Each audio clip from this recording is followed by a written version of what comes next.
Hey there and welcome to this explainer. Today, we're diving straight into the newly updated 2026-2027 Massachusetts school immunization rules. Look, if you're a parent, a guardian, or a student yourself, getting a handle on these guidelines is absolutely crucial.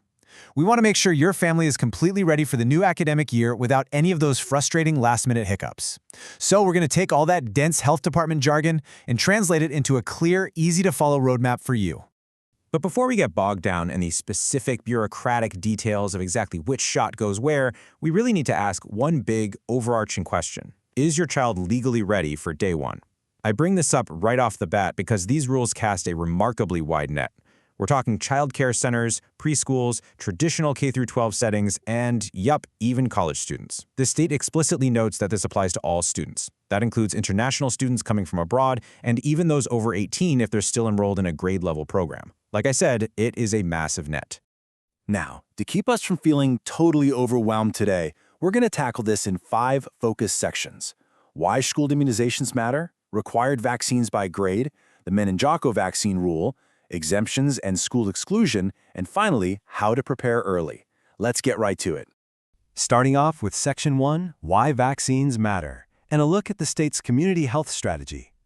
You know, it's really easy to look at these requirements as just another pile of back-to-school paperwork, but they genuinely act as a community shield. The Massachusetts Department of Public Health points out that vaccine coverage actually isn't uniform across the state. By gathering and enforcing this school data, they can highlight and monitor communities that might be extra vulnerable to an outbreak. So compliance isn't just about your specific child ticking a box, it's part of a much broader strategy to stop preventable diseases from spreading like wildfire in those close contact settings. It really is about keeping the whole community safer. Moving along to Section 2, Vaccines by Grade, where we'll unpack the age-specific rules. Okay, so here's the general checklist of required vaccines for school entry in Massachusetts. You've got your standard DTaP or Tdap, depending on the kid's age, polio, and hepatitis B. Then there's the MMR, which protects against measles, mumps, and rubella. Varicella or chickenpox is on there too, though the state does note you can skip that one if there's a reliable medical history of the illness or lab evidence of immunity. Rounding it out, we have Hib and pneumococcal vaccines specifically for the little ones, and MenICW for the older students. Also, a quick pro tip here. If your child's doses line up with the 2026 American Academy of Pediatrics schedule, the state says those will satisfy the school requirements. Breaking all this down by age is super helpful because you can really see how the requirements shift. For the younger crowd in pre-K and childcare, the focus is heavily on things like the Hib and pneumococcal vaccines. But once they hit grades 7 through 12, the script flips. Those early childhood vaccines drop off the mandatory list, and instead, students need to have their Tdap booster and the MenACWY vaccine. Since the exact number of doses depends entirely on your child's age and specific history, checking the state's official chart for their grade is an absolute must. And that brings us right into Section 3, the meningococcal rule, navigating the grades 7 through 12 mandate. If you've got older kids, you will definitely want to pay close attention here. The MenACWY requirement, that's the meningococcal conjugate vaccine, actually started phasing in a few years back during the 2020-2021 school year. Today, it remains a very strict gatekeeper for middle and high school entry. The state takes this one so seriously that they literally provide a separate information sheet just to detail this specific mandate and the severe risks of meningococcal disease. For anyone entering grades 7 through 12, this is a completely non-negotiable step. Interestingly enough, the state also applies this exact same rule to certain younger students. If a student anywhere from preschool to grade 8 is residential, meaning they actually live on campus, and that campus happens to be shared with high schoolers, they've got to have the meningococcal vaccine too. It really goes to show how laser-focused the state is on protecting those tight-knit, close-contact environments where students live and learn together.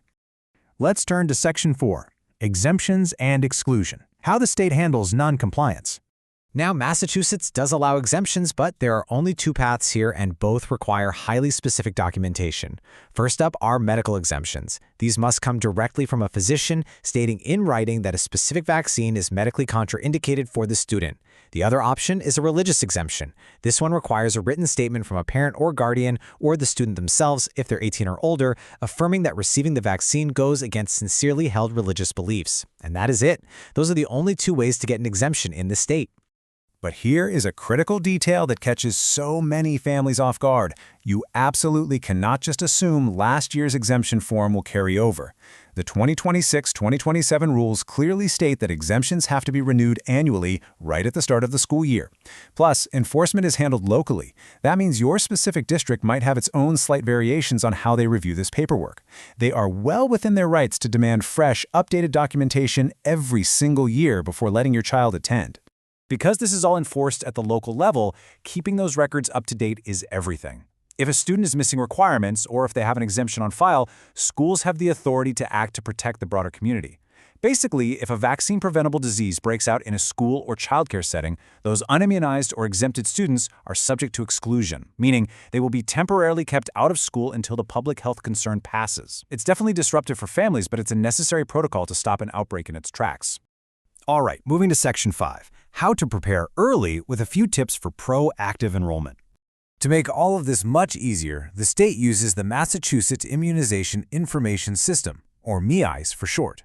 It's this highly useful, centralized registry that helps schools, doctors, and families verify vaccination records fast. Schools are actively checking this system, so making sure your primary care provider is plugging your child's data into the MEIS is a phenomenal way to make the enrollment process infinitely smoother.